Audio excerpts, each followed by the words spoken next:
বিসমিল্লাহির রহমানির রহিম। আমরা আজকে যে বিষয়টা নিয়ে কথা বলবো এটা হচ্ছে নাইস 3000 একটি কন্ট্রোলে কয়েকটা ইরর আসতেছে, যেমন ইরর 53 আসতেছে, ইরর 16 আসতেছে, তারপরে আপনার error can can communication error আসতেছে 24 ভোল্টেজের।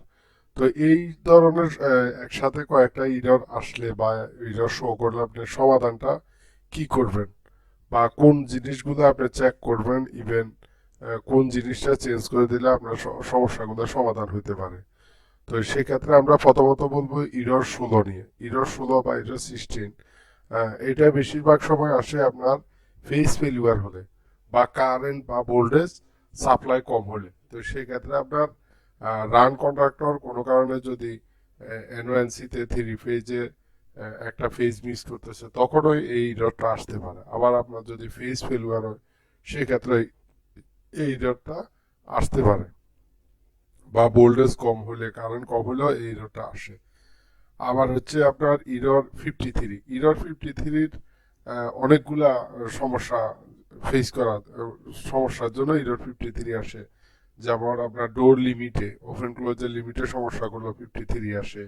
আবার একটা একটা লিফট একটা ফ্লোরে যাইয়া দাঁড়ায় থেকে দেখা গেল যে রান কন্ডাক্টর রিলিজ হইতে, রান কন্ডাক্টর যে ব্রেক কন্ডাক্টর যেটা আছে, brake conductor release, run conductor release হয়ে গেছে মাগার ব্রেক কন্ডাক্টর রিলিজ হয় না। যদিও একটা লিফট স্টার্ট হওয়ার সময় আমরা সবাই জানি প্রথমে রান কন্ডাক্টর অ্যাক্টিভ হয়, পরে ব্রেক কন্ডাক্টর অ্যাক্টিভ হয়ে ব্রেক রিলিজ হয়। আবার যখন একটা লিফট আপনার একটা ফ্লোরে যায় দাঁড়ায় স্টপ হতে যায়, তখন প্রথমে ব্রেক কন্ডাক্টর ধরে, তারপরে রান কন্ডাক্টর ধরে।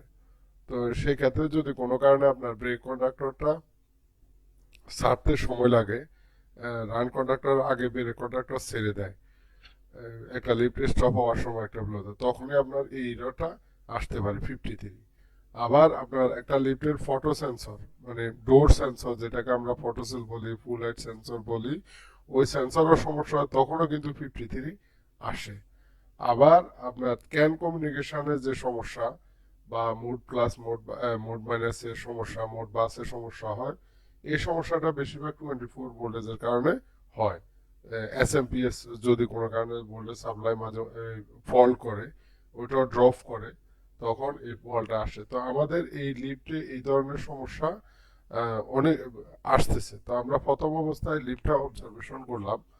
অবজারভেশন করার পর আমরা প্রথমে বুঝতে পারলাম যে লিফটে আপনার যে ব্রেক কন্ডাক্টর আছে ওই ব্রেক কন্ডাক্টরটা মাঝে মধ্যে রিলিজ হইতে অনেক সময় নিচ্ছে। মাঝে মধ্যে দেখা গেল যে লিফট 50 বার রান করলো, তার মধ্যে একবার আপনার ব্রেক কন্ডাক্টর, এটা হচ্ছে আমাদের ব্রেক কন্ডাক্টর, এটা রিলিজ হচ্ছে না। এটা হচ্ছে আমাদের ডোর কন্ডাক্টর, আর এটা হচ্ছে রান কন্ডাক্টর।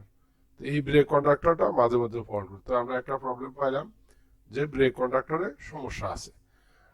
আবার আবার তাই আমরা ব্রেক কন্ডাক্টরের জন্য একটা নতুন ম্যাগনেটিক কন্ডাক্টর নিয়ে আসছি।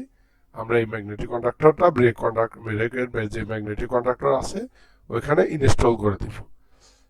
তারপরে আমরা যে 24-এর যে ফলটা, ওইটা আমরা দেখলাম যে মাঝে মধ্যে ভোল্টেজটা যদিও পাওয়ার সাপ্লাই আমার কাছে মনে হচ্ছে যে ঠিক আছে, আমি কয়েকবার চেক করে দেখলাম ভোল্টেজ ঠিক আছে। তারপরে ক্লায়েন্টের রিকোয়ার ছিল যে পাওয়ার সাপ্লাইটাও দীর্ঘদিন আছে, ওইটা চেঞ্জ করে দেন, যেহেতু মাঝে মধ্যে ক্যানভাসে সমস্যা করতেছে, এলওবি পাওয়ার চলে যাচ্ছে। ভোল্টেজ মাপা দেখলাম যে ঠিক আছে, তো ওই পাওয়ার সাপ্লাইটা আমরা রিপ্লেস করে দিলাম। এখন আসেন আমরা যে এই ম্যাগনেটিক কন্ডাক্টরটা চেঞ্জ করব, এখানে আমাদের ওল্ড যে ম্যাগনেটিক কন্ডাক্টরটা, এই ম্যাগনেটিক কন্ডাক্টরটা অনেকভাবে ব্যবহার করা হয়েছে। মনে করেন যে ব্রেকের তারটা আপনার এখানে এনো দিয়া নিয়ে রান কন্ডাক্টর এনসি দিয়ে ঘুরাইয়া, আবার ব্রেক কন্ডাক্টর এনো দিয়ে ঘুরাইয়া না ব্রেকের ম্যাগনেটিক কন্ডাক্টর অক্সিলারি দিয়া ব্রেকের মোটরে ব্রেকের ভোল্টেজ নিয়ে গেছে। তো সেই ক্ষেত্রে আমরা এখানে এই যে দুইটা তার এখন ইনস্টল করতেছি, এটা হচ্ছে এই দুইটা তারই হচ্ছে আপনার main voltage, 110 voltage DC brake কয়েলে যাওয়ার লাইন।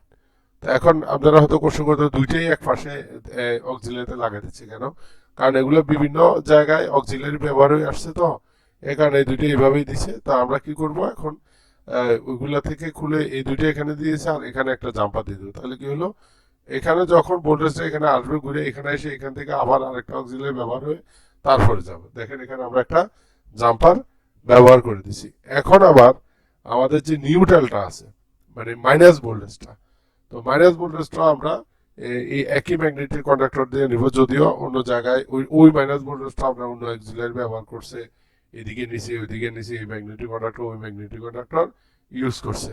যিনি কাজ করছে ওনার কাছে এটা পছন্দের মনে হয়েছে তাই করছে। আমি খুব ইজি ভাবে করে দিলাম যেন একজন মানুষ অন্য একজন মানুষ এসে কাজটা যদি একটা ফল্ট হয় ফল্টটা যেন খুঁজে বের করতে ওনার জন্য ইজি হয়, এ কারণে আমি বিষয়টা খুব ইজি করে দিলাম। অত বেশি অক্সিলারি বা অন্যান্য ম্যাগনেটিক কন্ডাক্টর গুলাতে ব্রেকের ভোল্টেজটাকে ইনভলভমেন্ট নিলাম না। না নিয়েই আমি কি করলাম দেখেন এখানে শুধু যেহেতু এখানে অক্সিলারি তিনটাই আনো, তো আমি এই দুইটা দিয়ে ভোল্টেজ দিছি, দিয়ে এখান থেকে নিয়ে জাম্পার দিয়া আমি আবারও দেখাচ্ছি আপনাদেরকে যে এখান থেকে ভোল্টেজটা দিছি, দেওয়ার পরে এখানে এই জাম্পারটা দিয়া এখান থেকে এনে এখান থেকে বের করে এটা হচ্ছে কি প্লাস ভোল্টেজ চলে গেছে, আর মাইনাসটা আমি এখান দিয়ে দিয়া এখান দিয়ে ফাটাই দিছি, শেষ। আমাদের ব্রেকের ম্যাগনেটিক কানেকশন শেষ।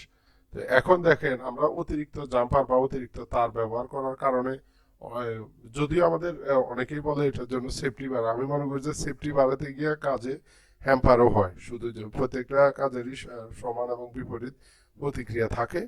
তো সেক্ষেত্রে আমি দেখলাম যে যদি একটা জিনিস আমি আমার মতো করে করে আসলাম একবারে সেফটি বাড়ানোর নাম করে বা কোনো একটা বিষয় ইস্যু দেখায় অন্য একজন ব্যক্তি যে একটা সহজ কাজও খুঁজে বের করতে অনেক সময় কষ্ট হয়ে যায়। তো আমরা চেষ্টা করবো যে যতটুকু কাজ করলে মার্জনার মধ্যে বা সীমা লঙ্ঘন না হয়, একটা কাজের শিডিউল আছে বা সীমা রাখা আছে, সীমা রাখার ভিতরে রেখে করা যায়, সেক্ষেত্রে অন্য একজন ইঞ্জিনিয়ার বা টেকনিশিয়ান গেলে ওনার কাজ করতে সুবিধা হয়। কারণ আমরা এটা খুব ভালো করে জানি যে একটা লিফট একজন কমিশনিং ইঞ্জিনিয়ার কমিশনিং করার সময় যেভাবে কানেকশন করে একজন মেইনটেনেন্স ইঞ্জিনিয়ার ওইভাবে কানেকশনটা খুঁজে নিতে যেন সহজ হয়, ওইভাবে কমিশনিং ইঞ্জিনিয়ারকে করা উচিত। এক এক জায়গায় এক এক রকম হয়, এটা স্বাভাবিক, তবে একটা মার্জনার ভিতরে যেন থাকে। ধন্যবাদ।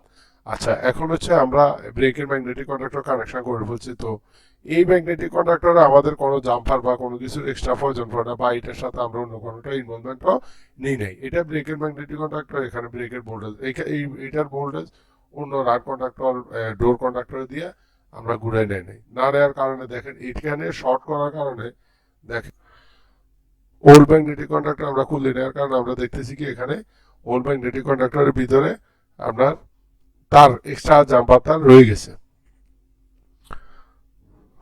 এই যে দেখেন এক্সট্রা জাম্পার তার দুইটা রয়ে গেছে, হ্যাঁ, আর এটা তো অক্সিলারিও বেশি ছিল। তো আমাদের ম্যাগনেটিক কন্ডাক্টর ইনস্টলের কাজ শেষ। আমরা এরপরে আমরা কি করব, আমাদের যে পাওয়ার সাপ্লাই আছে আমরা এই পাওয়ার সাপ্লাইটা রিপ্লেস করে দেবো, যেহেতু 24 ভোল্টে মাঝে মধ্যে প্রবলেম দেখাচ্ছে। তো আমরা পুরাতন পাওয়ার সাপ্লাইটা রিপ্লেস করে নতুন পাওয়ার সাপ্লাই ইনস্টল করে দিচ্ছি। এখন আমাদের লিফট দেখেন এখন আর উইডোটা আসতেছে না, লিফট খুব সুন্দরভাবে চলতেছে। আমরা অনেকক্ষণ প্রায় 30 মিনিট প্লাস আমরা লিফটটাকে চালাইলাম, চালানোর পরে আমরা আবার ভিডিওটা ইন্ডিয়ার শেষের ভিডিওটা করলাম। দেখেন এখন করে এটা বারবার নিচ্ছে ছাড়তেছে, লিফটটা খুব সুন্দরভাবে চলতেছে।